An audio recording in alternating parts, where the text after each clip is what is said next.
Hello friends, நம்ம தொடர்ந்து PhonePe அப்ளிகேஷனில் இருக்கக்கூடிய ஃபீச்சர்ஸ் எல்லாமே பார்த்துட்டு இருக்கிறோம். நம்ம ப்ரீவியஸ் ஃபீச்சர்ஸை பார்க்காதவங்க கீழே டிஸ்கிரிப்ஷனில் பிளேலிஸ்ட் லிங்க் கொடுத்துருங்க. தேவைப்பட்டுச்சுன்னா வாட்ச் பண்ணுங்கள். கண்டிப்பாக யூஸ்ஃபுல்லான ஃபீச்சர்ஸ் எல்லாமே நீங்கள் கெட் பண்ணிக்க முடியும். இன்றைக்கி இந்த வீடியோவில் நீங்கள் ஃபோன்பே அப்ளிகேஷனை யூஸ் பண்ணி ரொம்ப நாள் ஆச்சு. அதுக்கு பதிலாக நான் ஜிபே தான் யூஸ் பண்ணிகிட்டு இருக்கேன். பட் இப்போ நான் ஃபோன்பே அப்ளிகேஷனை யூஸ் பண்ணணும்னு நான் போகும்பொழுது என்னுடைய பழைய யூபிஐ பின் நம்பர் நான் மறந்துட்டேன். அதை நான் எப்படி ரீசெட் பண்ணுறது? ஸோ பழைய பின் நம்பர் மறந்துட்டு நான் மறுபடியும் சேஞ்ச் பண்ணணும்னு நான் போனோம்னாலும் ஓல்டு பின் நம்பர் கேட்குது.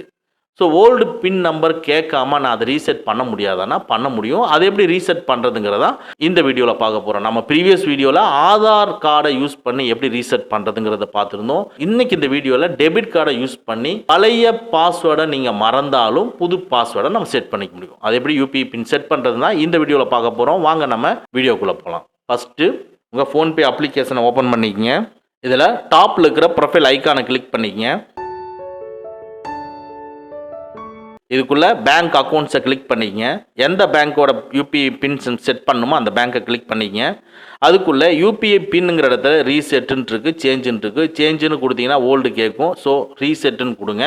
ரீசெட்குள்ளே கொடுத்தோன்னே இப்போ ஆதார் நம்பரை வச்சு எப்படி பண்ணுறதுங்கிறத நம்ம ப்ரீவியஸ் வீடியோ பார்த்துருந்தோம். அதனால் இப்போ டெபிட் ஏடிஎம் கார்டு அப்படிங்கிறத கிளிக் பண்ணிவிட்டு கீழே இருக்கிற ப்ரொசீட் அப்படிங்கிறத கிளிக் பண்ணுங்கள். உடனே உங்களுடைய டெபிட் நம்பர் கடைசியில் இருக்கக்கூடிய 6 டிஜிட் என்டர் பண்ண சொல்லி கேட்குது.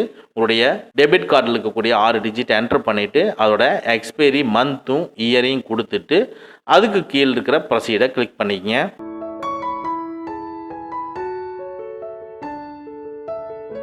பாருங்கள், இப்போ ஒரு பேங்க்லேருந்து ஒரு ஓடிபி வந்து உங்களுக்கு ஃபில் ஆயிரும். ஸோ ஆட்டோமேட்டிக்காக ஃபில் ஆகிட்டு டிக் மார்ட்டை கிளிக் பண்ணதுக்கு அப்புறமா புது யூபிஐ பின்னை நீங்கள் செட் பண்ண சொல்லி கேட்கும். நீங்கள் நியூ யூபிஐ பின்னை நீங்கள் செட் பண்ணணும். புது யூபிஐ பின்னை நீங்கள் செட் பண்ணிக்கிறீங்க. செட் பண்ணிவிட்டு டிக் மார்க்கை கொடுத்ததுக்கு அப்புறமா ஆட்டோமேட்டிக்காக சேம் நம்பரை அகைன் கன்ஃபார்ம் பண்ண சொல்லி கேட்கும். நீங்கள் அகைன் கொடுத்துக்குங்க.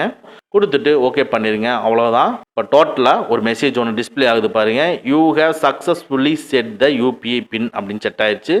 அவ்வளோதான். இப்போ வந்து உங்களுக்கு புது யூபிஐ பின் செட் ஆயிடுச்சு. ஓகே, இப்போ செட் ஆனது கரெக்டாக இருக்கா இப்போ வெரிஃபை பண்ணிக்கலாமானா நீங்கள் ஜஸ்ட்டு பேலன்ஸை செக் பண்ணுற மாதிரி கிளிக் பண்ணி புதுசாக கொடுத்த யூபிஐ பின்னை நீங்கள் என்ட்ரு பண்ணிவிட்டு பாருங்கள். கரெக்டாக இப்போ நியூவாக கொடுத்த பின் செட் ஆயிடுச்சு அப்படிங்கிறது உங்களுக்கு வெரிஃபை ஆயிரும். உங்களுக்கு பேலன்ஸ் டிஸ்பிளே ஆகும்.